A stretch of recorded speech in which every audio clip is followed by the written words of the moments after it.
Então, pessoal, a pergunta que não se cessa. O SIP superdimensiona as nossas estruturas? Vou tentar responder essa pergunta aqui dentro desse vídeo, tá? Então, basicamente, a gente tem três questões para estar levando em consideração para o dimensionamento, né, do estado limite último de uma estrutura. Eu estou aqui com uma cobertura típica, tá? Um projetinho que a gente esteve fazendo esses dias.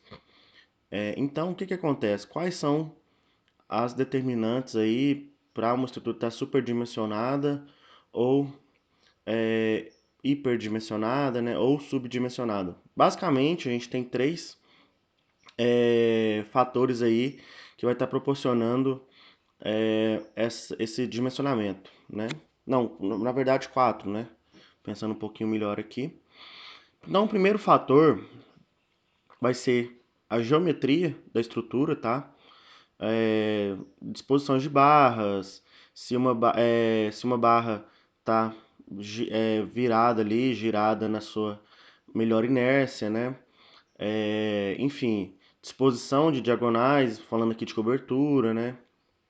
Então a gente tem que entender qual que é a melhor geometria que vai estar otimizando o dimensionamento estrutural de uma estrutura, por exemplo, uma cobertura. Então, não falando só de cobertura, né, falando de estruturas de um modo geral, então o que que acontece? Existe a geometria certa e errada? Não existe, mas existem geometrias é, melhores, né, que vão otimizar ainda mais o consumo, por exemplo, de aço, falando de estruturas metálicas. Então, geometria. Segundo, travamento lateral. Então, se a gente estiver começando a trabalhar com estruturas muito esbeltas, né, o perfil, né, o aço em si, ele começa a sofrer a flambagem, tá? Então, ele vai começar a perder resistência por compressão. Com isso, você vai estar utilizando, na maioria das vezes, a seção resistente menor do que ela realmente resistiria, passando a falsa sensação que a nossa estrutura está superdimensionada, né? Então, basicamente falando aí de concepção de travamentos laterais, também na questão de esforços, né, de esforço resistente. Terceiro, né, também, que é devido aqui também ao lançamento do usuário, né, do operador, do engenheiro, né, que diz respeito aos carregamentos que a sua estrutura deverá obedecer, correto? Então, esses carregamentos, eles devem ser feitos, né, de acordo com a realidade daquela estrutura, tá? Senão, novamente, ela vai estar sofrendo um processo de superdimensionamento, hiperdimensionamento ou até mesmo subdimensionamento, né? Então, essas três variáveis basicamente dependem da concepção, né, da estrutura, geometria e travamentos, e também da sensibilidade do engenheiro, né, quanto aos esforços, quanto aos carregamentos, perdão, que a sua estrutura deverá resistir. Porém, se a gente estiver falando de um mesmo carregamento, de uma mesma geometria e de um mesmo travamento, qual que vai ser a quarta configuração que vai estar superdimensionando, né, a nossa estrutura, né, para os esforços característicos? Seria então a nossa norma, tá? Então a gente tem a norma justamente para tratar efeitos, né, locais do perfil, irregularidades da própria seção, é, que é o famoso FS, né, que é o fator de segurança. Então, o qual a gente tem de fator de segurança em uma estrutura? Quem que superdimensiona a nossa estrutura? Primeiro, nós mesmos na escolha dos materiais, geometria, travamentos, né, carregamentos, e também a nossa norma, né, pelo assim que eu entendo, né, que a norma ela superdimensiona a nossa estrutura para estar favorecendo segurança aos usuários dela. Então, falando então desse superdimensionamento, né, que a gente vai ter para uma estrutura, né, pensando numa resistência característica da própria, tá, dos elementos, né.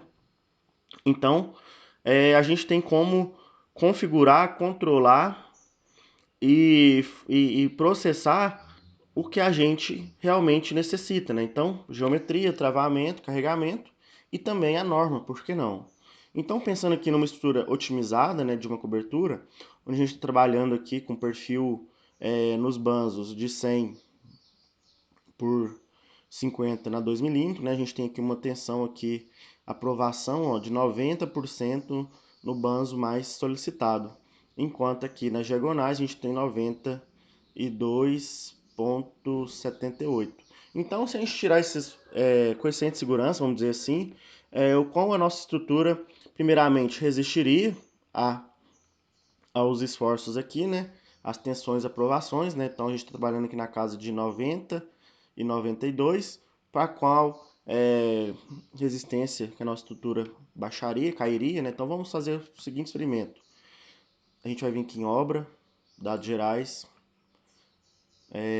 estados limites, né, que são as combinações, configurar a combinação para cada estado limite. A gente vai estar configurando então para o aço dobrado, já que a gente está trabalhando aqui com perfis dobrados. Então, o aço dobrado, por default, por default não, por escolha mesmo, né? A gente tem aqui a NBR 14762, por default, ela tem os carregamentos característicos da NBR, beleza? Então, os carregamentos default aqui seriam dados gerais. Então, a gente pode estar utilizando aqui ó, uma situação de projeto própria, né? Primeiramente, a gente pode estar importando a própria NBR, né?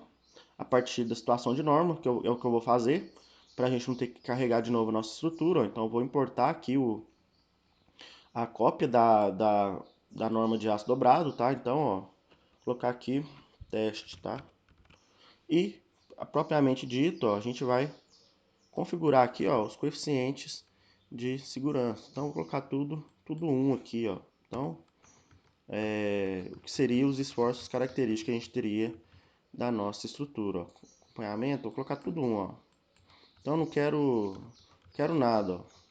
Quero só um, ou seja, o CIP dimensiona, superdimensiona ou é a NBR que superdimensiona, né?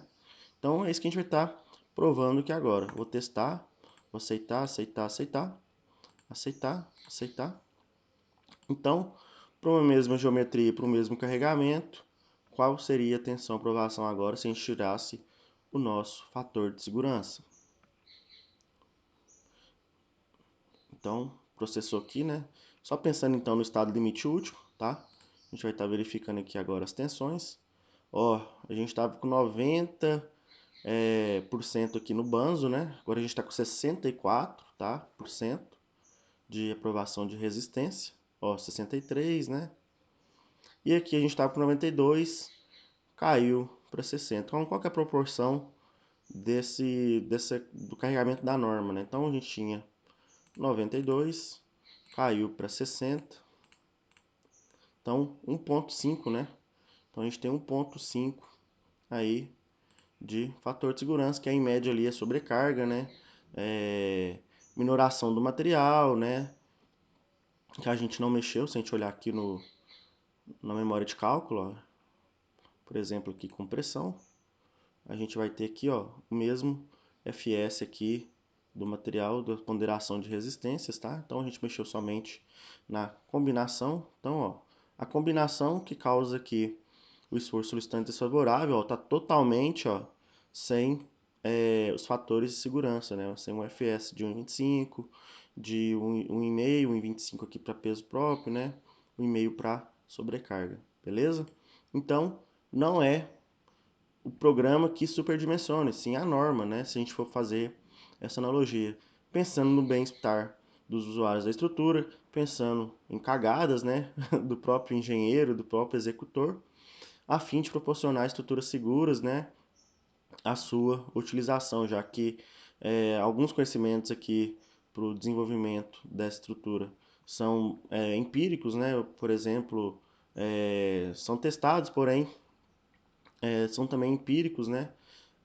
Vamos dizer assim, por exemplo, o carregamento de uma sobrecarga de uma cobertura. Então, é uma carga virtual, que nem sempre vai estar ali, mas se a gente for pensar no carregamento posterior de manutenção, né? Também ali a questão da da chuva, né? Uma lâmina d'água aqui de 2,5 cm causaria a mesma sobrecarga mínima que a gente está prevendo aqui em norma, porém, esses carregamentos são ainda majorados, 50%, né, para sobrecarga, 25% para peso próprio, carregamentos permanentes, né, e também 1,4 aí, 40% para o efeito do vento, né. Então, basicamente é isso aí que eu queria estar mostrando para vocês. O programa não superdimensiona. Quem superdimensiona é a nossa norma. E nem sempre, ó, a gente vamos testar aqui, agora eu não sei se vai dar para reduzir aqui, ó. A gente estaria reduzindo aqui, ó, esse perfil, ó, para um perfil resistente, né, pensando na resistência, ó. Vamos testar aqui o elemento, ó, 63%. Ele é um elemento de 3 kg por metro. A gente conseguiria reduzir, pensando aqui, ó, para 2,2, né? Então vamos testar aqui. Então, ó, 2,2. E o interno, a gente estaria conseguindo utilizar, ó, seria esse aqui. Seria aqui um perfil dobrado, né? Então, tá, vou criar aqui descrever aqui, né? Descrever como aqueles perfis internos que a gente está utilizando, tá? Vou usar aqui meu perfil, talvez o de 50 ali já atenda, né? Mas aqui a gente vai ter também critérios de esbeltez, né? Já que ele é um cordão grande destravado, né? Vamos ver, mas pensando aqui nas resistências, vamos ver quem que atenderia, ó, questão de esbeltez, o mesmo perfil, ó, 75 na 152, né, o perfil aí dobrado, certo?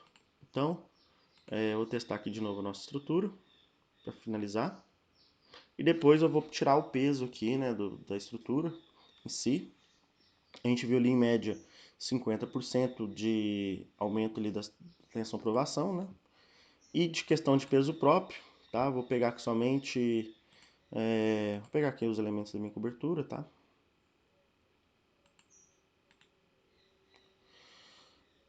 Então, marcando aqui, tabela resumo. Ó, a gente estaria falando aqui somente de aço dobrado aqui, ó, 786, tá? Então, 786. Por essa configuração sem o FS da norma, 786. Vou estar voltando aqui a minha estrutura. Vou ver se eu vou conseguir aqui, barra descrever. Ó, vou trocar aqui para o perfil que estava, de 100 a 2 mm, 100 por 50 a 2 mm, né? E vou só tirar o peso próprio aqui, ó, listar os elementos selecionados. Então, 786 para, vamos ver aqui, 961. Então, ó, 961 dividido por 786, a gente tem aí 22% a mais, né, de, vamos dizer assim, de superdimensionamento, né, por questões normativas, beleza? Então, espero ter resolvido aí algumas indagações, né? O programa não superdimensiona, quem superdimensiona é a norma. Certinho, pessoal? Espero que tenham gostado e até a próxima.